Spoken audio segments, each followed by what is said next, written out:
Magandang araw sa lahat ng tagapakinig dito sa Tamokski TV. Ang kwento natin ngayon ay tungkol sa isang matandang magsasaka na minaliit at tinapakan ng sarili niyang mga kamag-anak dahil lang sa putik sa kanyang mga paa.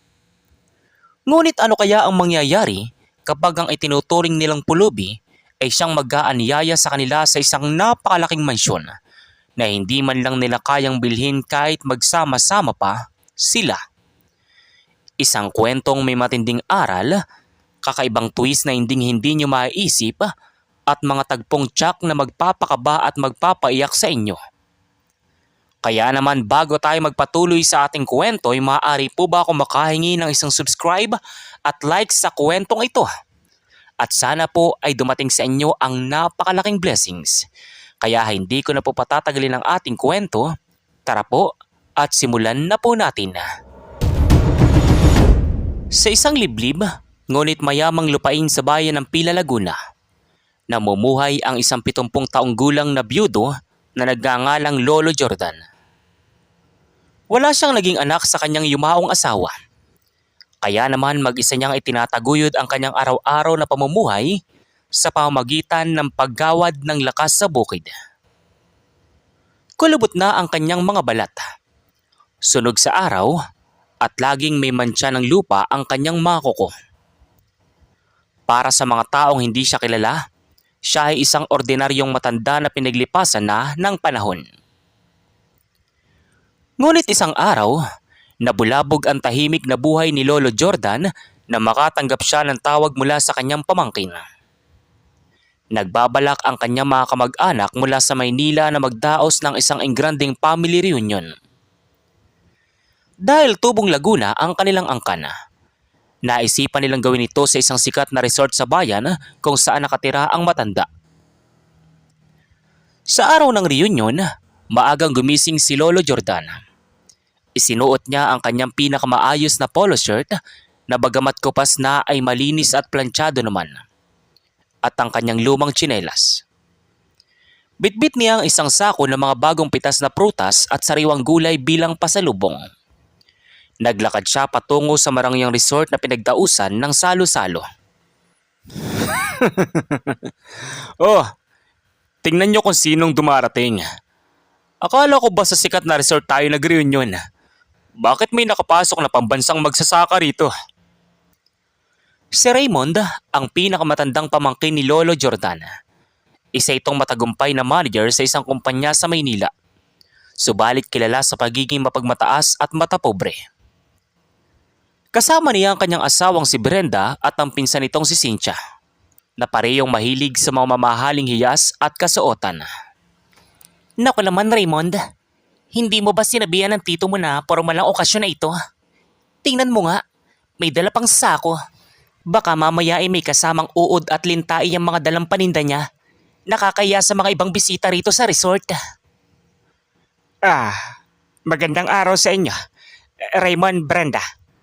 Pasensya na kayo kung ganito lang ang ayos ko. Galing pa kasi ako sa bukid bago pumunta rito. Itong mga prutas at gulay, sariwa ito.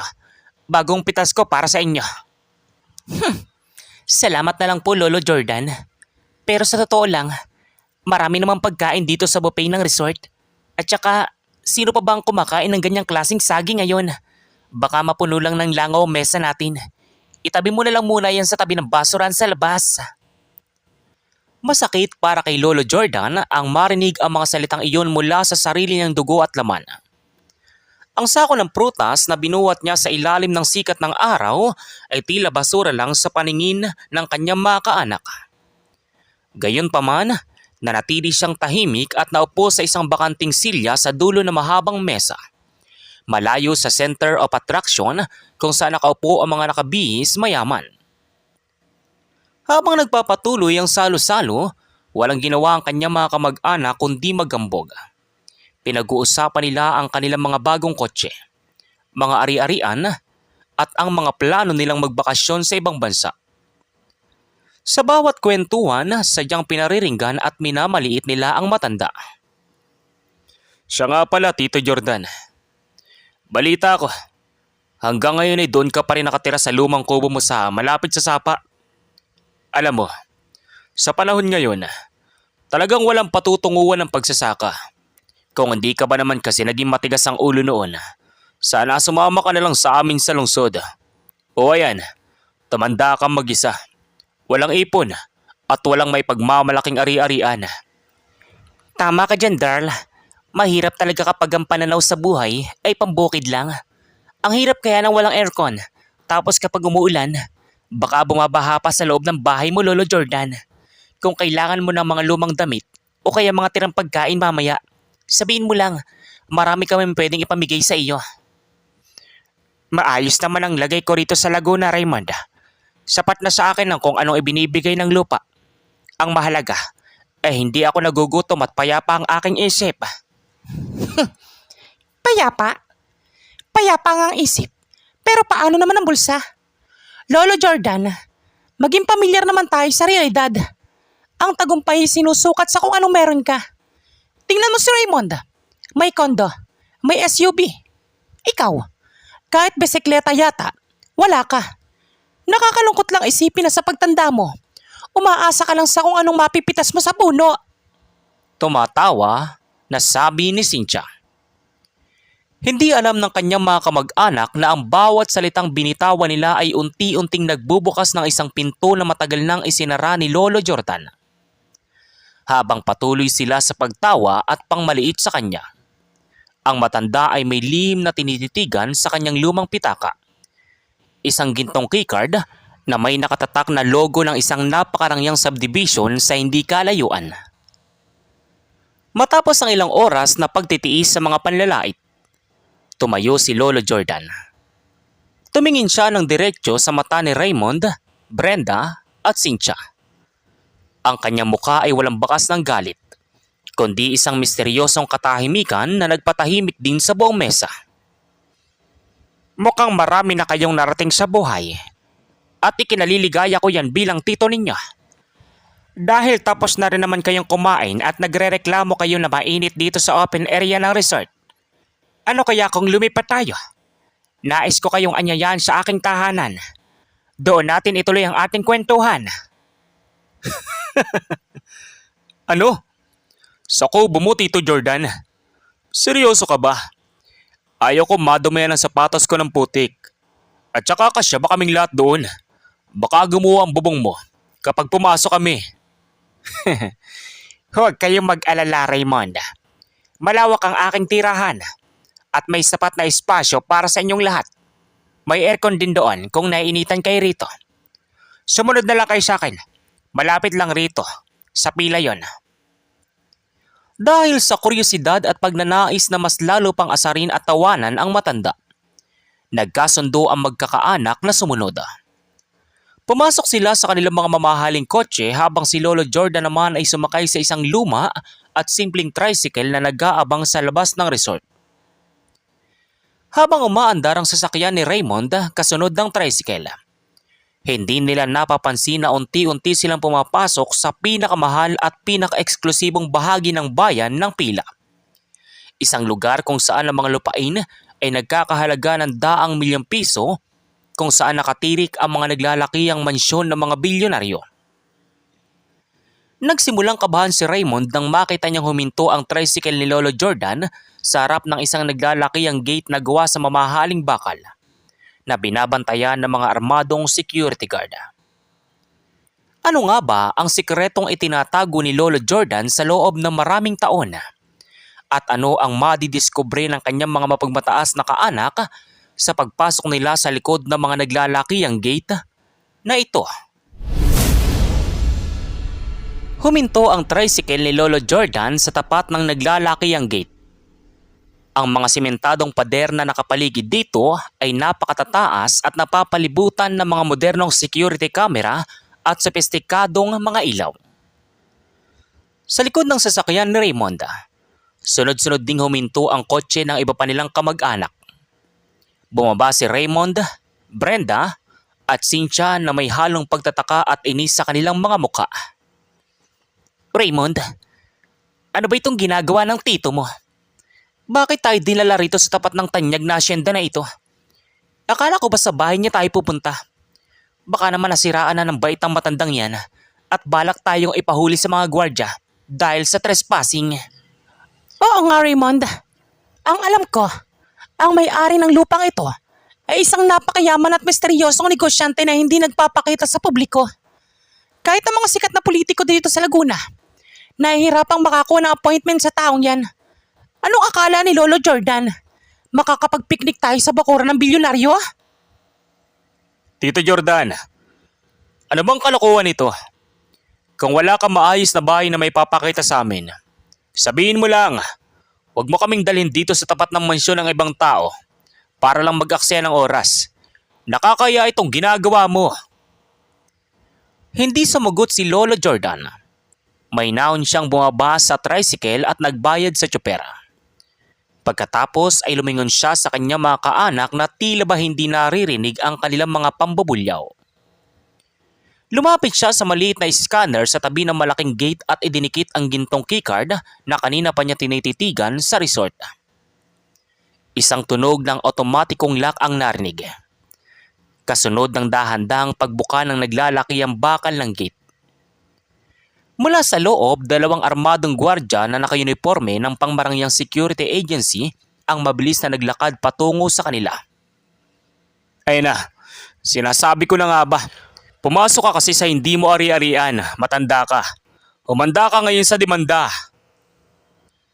Ilang sandali pa, huminto sa tapat ni Lolo Jordan ang isang gwardya. Magandang hapon po, Don Jordan. Maligayang pagbabalik po sa asyenda. Kami na po ang magdadala nito sa kusina, Don Jordan. Nakauna po ang central air conditioning sa main lobby para sa inyo at sa mga bisita ninyo.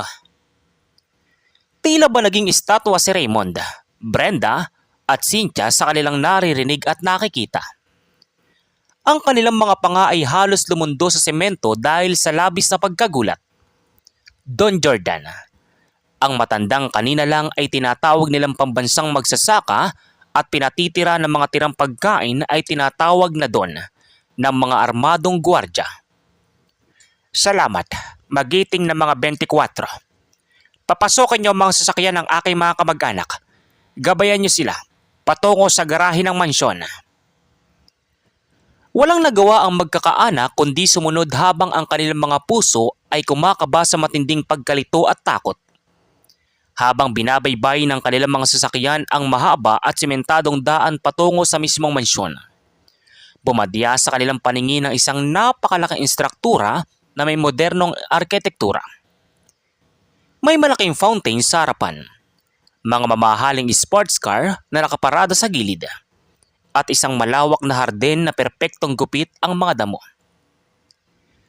Pagkababa ng magkakaanak sa tapat ng pangunahing pinto, sinalubong sila ng isang lalaking naka-Amerikana. Siya si Ginoong Arthur, ang personal na abogado at tagapamahala ng mga ari-arian ni Lolo Jordan.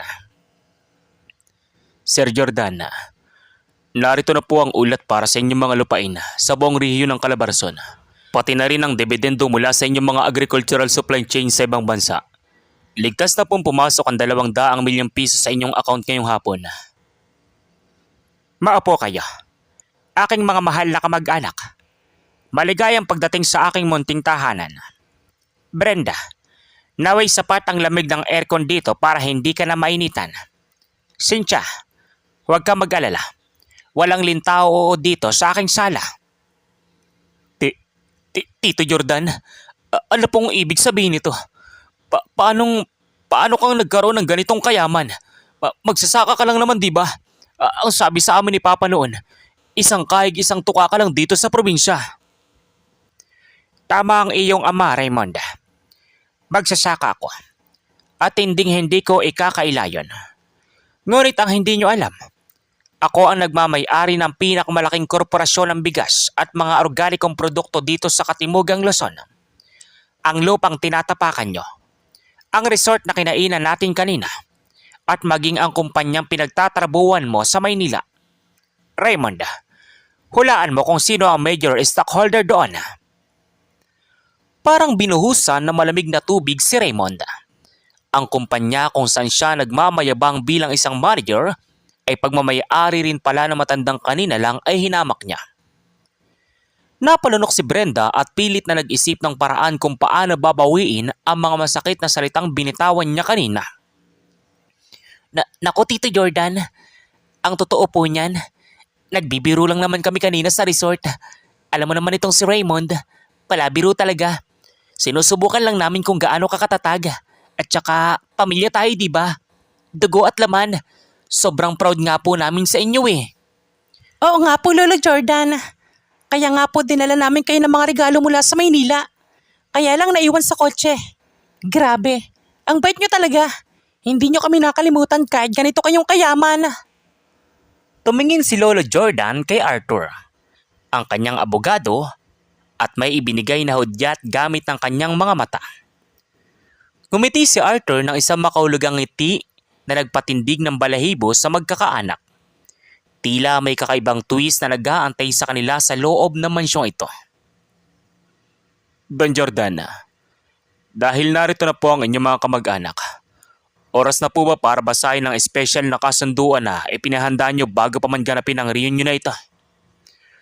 Oo Arthur, basahin mo na para malaman nila kung bakit ko talaga sila inanyayaan dito sa aking mansyon. Dahil ang akala ninyo ay tapos na ang kwento dahil lang nalaman yung mayaman ako. Ngunit ang totoo, dito palang magsisimula ang tunay na laro. Ano kaya ang nilalaman ng misteryosong kasunduan na ipinahanda ni Lolo Jordan? Ito ba ay magiging daan para sa yaman o ito ang magiging mitya ng tuluyang pagbagsak ng mga mapagmataas na kamag-anak? Naging bingi ang katahimikan sa loob ng napakalawak na sala ng mansyon ni Lolo Jordan. Ang malamig na hangin mula sa central aircon ay tila naging yelo na nagpatigas sa mga kalamnan ni na Raymond, Brenda at Cynthia. Hawak ng abogadong si Arthur ang isang makapal na folder na may selyo ng korte.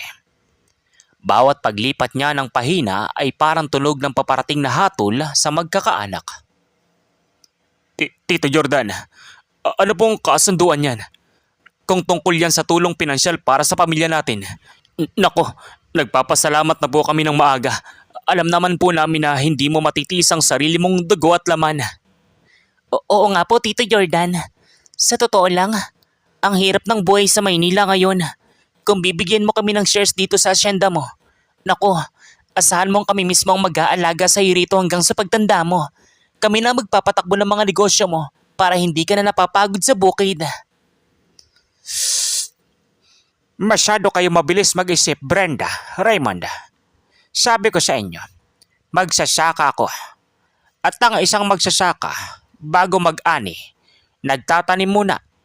At bago magtanim, nililinis muna ang lupa mula sa mga peste at damong ligaw. Arthur, basahin mo na ang unang bahagi. Sige po. Ayon sa utos at legal na dokumentong nilagdaan ni Don Jordan, 3 buwan lang nakakalipas. Ang kumpanyang pinagtatrabahuhan mo, Raymond, ang Vertex Logistics, ay opisyal lang binili ng holding company ni Don Jordan. At base sa audit na isinagawa namin sa inyong departamento, natuklasan namin ang sadyang pag-overprice mo sa mga supply ng kumpanya at paglipat ng pondo sa isang nakatagong bank account. Parang kidlat na gumuwit sa utak ni Raymond ang narinig. Nanlaki ang kanyang mga mata at tuluyang nanginig ang kanyang buong katawan. Ang lihim na korupsyon na ginagawa niya sa kumpanya na akala niya ay walang makakaalam ay nasa kamay na pala ng matandang tinawag niyang isang kahig, isang tuka. Tito, patawad po. Hindi ko po sinasadya. Nagawa ko lang po yun dahil baon kami sa utang dahil sa mga luwat sa kotse namin. Huwag mo po akong ipakulong, pakiusap po. Teka Raymond, magnanakaw ka? Lolo Jordan, wala akong kinalaman dyan. Malinis ang konsensya ko. Ako ay pinsan mo lang na naka-reunion. Huwag mo naman akong isama sa galit mo. Miss Cynthia, huwag kang magmadali. Kasama ka rin sa dokumentong ito. Ang catering business at butik na pagmamay-ari mo ay nakatayo sa isang pwesto sa mall na pagmamay-ari din ni Don Jordan. Dahil sa patuloy mong hindi pagbabayad ng upa sa loob ng 6 na buwan, aprobado na ng korte ang pagpapasara at pag-embargo sa lahat ng ari-arian mo bukas na bukas din. Ano? Hindi pwede. Yun lang inaasahan kong kabuhayan. Lola Jordan, pamilya tayo. Bakit mo sa amin ginagawa ito? Kaya mo ba kami pinamunta rito para lang ipamukha na kaya mo kaming sirain? Tumingin si Lolo Jordan sa tatlo. Ang kanyang mga mata na dati ay puno ng pagtitimpi ay may bakas ngayon na matinding autoridad. Tumayo siya mula sa kanyang leather sofa at lumakad palapit sa kanila. Bit-bit ang kanyang lumang baston na kawayan. Ang baston na ginagamit niya kapag naglalakad sa bukid. Noong namatay ang asawa ko, lumapit ako sa inyo. Hindi ako humihingi ng pera. Ang hiningi ko lang sa inyo ay kaunting oras para samahan ako dahil mag-isa ako sa buhay. Ano ang ginawa niyo? Pinalayas niyo ako sa tapat ng gate ng bahay ninyo sa Maynila dahil baka raw amoy lupa ako at nakakahiya sa mga kapitbahay ninyong mayayaman. Tito Jordan, nagbago na po kami. Patawarin mo po kami. Gagawin namin ang lahat. Huwag mo lang kaming sirain. Ano pong kailangan naming gawin? Arthur, ilabas mo ang kontrata ng kasunduan. Narito ang kasunduan, Don Jordan. Kung pepermahan ni na Raymond, Brenda at Cynthia ito, hindi itutuloy ang demanda laban kay Raymond at hindi rin ipapasara ang negosyo ni Cynthia. Ngunit may mga kondisyon. Agad na kinuha ni Raymond ang papel. Umaasa na ito na ang kanilang kaligtasan. Ngunit nang basahin nila ang nakasulat, lalong nabaon sa takot ang kanilang mga puso. Ang twist na inihanda ni Lolo Jordan ay isang bagay na hindi nila inaasahan. Condition 1, lahat ng aming mga mamahaling kotse, alahas at ari-arian sa Maynila ay isasalin sa pangalan ng foundation para sa mga mahihirap na magsasaka sa Laguna. Condition 2, kami ay maninirahan sa isang maliit na kubo sa gilid ng sapa sa loob ng 5 taon at magtatrabaho bilang mga ordinaryong magsasaka sa ilalim ng pamamahala ng mga tauhan ni Tito Jordan. Nauutal na basa ni Raymond. At ang sahod lang namin ay sapat lang para sa pagkain araw-araw. Isang kahig, isang tuka. Lolo Jordan, parusa ito. Malapit ka. Hindi yan parusa, Cynthia. Yan ay tinatawag na pagpapakumbaba. Gusto ninyo sukatin ang tagumpay sa kung anong meron ng isang tao, di ba? Ngayon, mararanasan ninyo ang buhay ng isang magsasaka na tinawag ninyong basura kanina. Kung ayaw niyong permahan, walang problema. Arthur, tawagan ng pulisya at ihanda ang sheriff para bukas. May 5 minuto kayo para mag-isip. Isang napakabigat na desisyon ang nasa kamay ng mga mapagmataas na kaanak. Pipiliin ba nila ang rehas ng kulungan at tuluyang pagkawasak o ang mamuhay sa putik at kubo na dati ay hinamak nila? Ngunit ang hindi nila alam, may mas malalim pang lihim si Lolo Jordan kung bakit niya ipinaparanas sa kanila ang buhay sa bukid. Tila tumigil ang ikot ng mundo para kina Raymond, Brenda at Cynthia. Ang 5 minutong ibinigay ni Lolo Jordan ay parang mabilis na buhangin sa orasang mabilis na nauubos. Sa uli, dahil sa takot na mabulok sa kulungan at mawala ng kahit anong mukha sa lipunan, nanginginig na hinawakan ni Raymond ang panulat. Sunod-sunod nilang nilagdaan ang kasunduan. Ang kanilang mga mamahaling buhay sa lungsod ay opisyal nang nagtapos sa loob ng mansyong iyon. Kinaumagahan, bago pa man sumikat ang araw, nagising ang magkakaanak hindi sa tunog ng mamahaling alarm clock, kundi sa malakas na tilaok ng mga manok at sa boses ng isang matigas na magsasaka na pinapunta ni Lolo Jordan upang magsilbing kapatas nila. Siya si Mang Enteng, isang tapat na tauhan sa asyenda. Gising na! Gising na! Sa mga binti Manila, 4:00 na ng umaga. Ang magsasaka, hindi natutulog hanggang tanghali kung gustong kumain. Magbihis kayo ng mga lumang damit at maganda sa pangpang ng sapa. Raymond, hindi ko na kaya rito. Ang daming lamok. Tapos ang tigas ng higaan. Tingnan mo ang balat ko. Puro pantal na. Bakit ba kasi tayo pumirma sa kontratang yan? Tumahimik ka na lang, Brenda. Kung hindi tayo pumirma, nasa loob ako ng kulungan ngayon at ikaw naman ay nagtatago sa mga nagpapautang sa atin. Tiisin muna natin ito. 5 taon lang naman. 5 taon? Raymond, isang araw pa lang tayo rito. Pero pakiramdam ko'y mamamatay na ako sa hirap. Tingnan mo yung sapa. Diyan pa tayo maliligo at maglalaba. Nakakadiri. Walang nagawa ang tatlo kundi sumunod kay Mang Enteng patungo sa malawak na palayan. Ang putik ay abot tuhod. Ang sikat ng araw, bagamat maaga pa, ay nagsisimula ng maging mapanakit sa kanilang mga balat na nakasanayan ang lamig ng aircon sa mga mall sa Maynila. Inabutan sila ni Mang Enteng ng mga binhi ng palay. Ang trabaho nila sa buong araw ay itanim ang mga ito. Isa-isa, habang nakayoko sa ilalim ng nagbabagang sikat ng araw. Raymond, tuwirin mo ang pagtatanim. Hindi pwedeng tabingi ang linya. Mahirapan na tagagapas pagdating ng araw. Cynthia, huwag mong katakutan ng putek. Walang linta dyan na papatay sa iyo. Pero ang katamaran mo, ang magpapagutom sa inyo. Sa bawat yuko ni na Raymond at Brenda, ramdam nila ang hapdi sa kanilang mga bewang. Si Cynthia naman ay ilang beses na nadulas at nabaon ng mukha sa malapot na putik. Dahilan para magtawanan ang mga ibang magsasaka na dumaan sa pilapil. Ang mga taong dati ay tinitignan nila mula sa bintana ng kanilang mga SUV bilang mga mabababang uri, ay sila palang master ng lupang kinatitirikan nila ngayon. Habang naghihirap ang tatlo sa gitna ng bukid, isang marangyang golf cart ang dumaan sa gilid ng pilapil. Nakaupo roon si Lolo Jordan. Suot ang kanyang simpleng salakot, ngunit may hawak na mamahaling tablet kung saan pinapanood niya ang takbo ng kanyang mga negosyo sa buong Asya. Huminto ang golf cart sa tapat ng pwesto kung saan nagtatrabaho si na Raymond. Kamusta ang unang araw sa ilalim ng sikat ng araw, Raymond? Brenda, masarap ba ang simoy ng hangin dito kumpara sa aircon na pinagmamayabang mo noong isang araw? Tito Jordan, patawad po talaga. Ngayon ko lang na-realize kung gaano kahirap ang bawat butil ng kanin na itinatapon lang namin sa Maynila kapag nabubusog kami. Ang sakit po sa katawan. Hindi ko alam kung paano mo ito natitiis ng ilang dekada. Natiis ko ito. Dahil ang lupa ay hindi marunong magsinungaling, Raymond.